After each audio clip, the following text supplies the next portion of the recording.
এনসিপির মুখ্য সমন্বয়ক নাসির উদ্দিন পাটোয়ারির বিরুদ্ধে মামলার আবেদন করা হয়েছে। মামলাটি করেছেন নিউ মার্কেট থানার যুবদল নেতা কাজী মুকিতুজ্জামান। কিন্তু যুবদল নেতা মুকিতুজ্জামান কেন এই মামলার আবেদন করলেন পাটোয়ারির বিরুদ্ধে, এ নিয়ে বিস্তারিত জানাচ্ছেন মাহা স্বরূপা টুবন।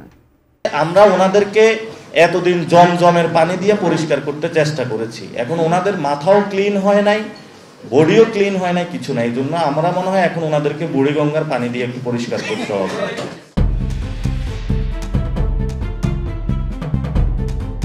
জুলাই আন্দোলনে গুরুত্বপূর্ণ ভূমিকা পালন করা নাসির উদ্দিন পাটোয়ারি নানা ইস্যুতে লাগাম ছাড়া মন্তব্যের জন্য এখন বেশ সমালোচিত।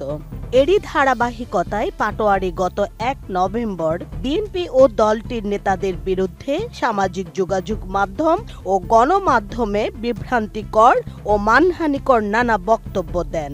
আপত্তিকর ওইসব বক্তব্যের অভিযোগেই তার বিরুদ্ধে মামলার আবেদন করা হয়। তারা বাংলাদেশের এবং শেখ হাসিনার যে সম্পদগুলো আপনার আমার পকেট থেকে চুরি করেছিল, এই পকেটে এগুলো তো আপনার আমার সম্পত্তি রাষ্ট্রীয় কোষাগারে জমা হওয়ার কথা। এই জন্য আমরা বিএনপির কাছে আহ্বান রাখবো, আপনারা যেই ধরনের চাঁদাবাজি সন্ত্রাসী বাংলাদেশে কায়েম করেছেন, জনগণের টাকা লুপাট করেছেন, এগুলো রাষ্ট্রীয় কোষাগারে ফেরত দিন। সোমবার ৩ নভেম্বর চিফ মেট্রোপলিটন ম্যাজিস্ট্রেট আদালতে মামলার আবেদন করেন নিউ মার্কেট থানার যুবদল নেতা কাজী মুকিতুজ্জামান।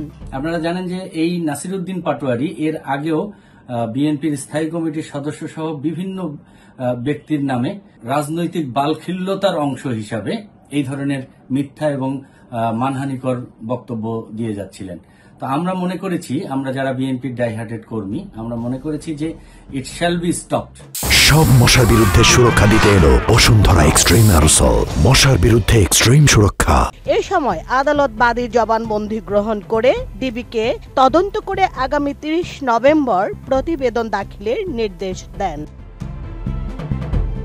মামলার আবেদনে বলা হয়, ৫ আগস্ট ফ্যাসিস্ট সরকার পতনের পর অভিযুক্ত নাসির উদ্দিন পাটোয়ারি আন্দোলনের নেতৃত্ব দানকারী দল বিএনপি ও বিএনপির নেতৃত্ব প্রদানকারী ব্যক্তিদের সুনাম ক্ষুণ্ণ ও সামাজিকভাবে হেয় প্রতিপন্ন করার লক্ষ্যে ইচ্ছাকৃত ও উদ্দেশ্য প্রণোদিতভাবে সামাজিক যোগাযোগ মাধ্যম ও গণমাধ্যমে বিভিন্ন মিথ্যা, বানোয়াট এবং মানহানিকর তথ্য অপপ্রচারে লিপ্ত হয়েছেন। আবেদনে আরো বলা হয়, নাসির উদ্দিন পাটোয়ারি গত ১ নভেম্বর যুবদল নেতা নয়নকে নিয়ে বলেন, জুলাই সনদ নিয়ে একটি বড় দল গুন্ডামি করছে।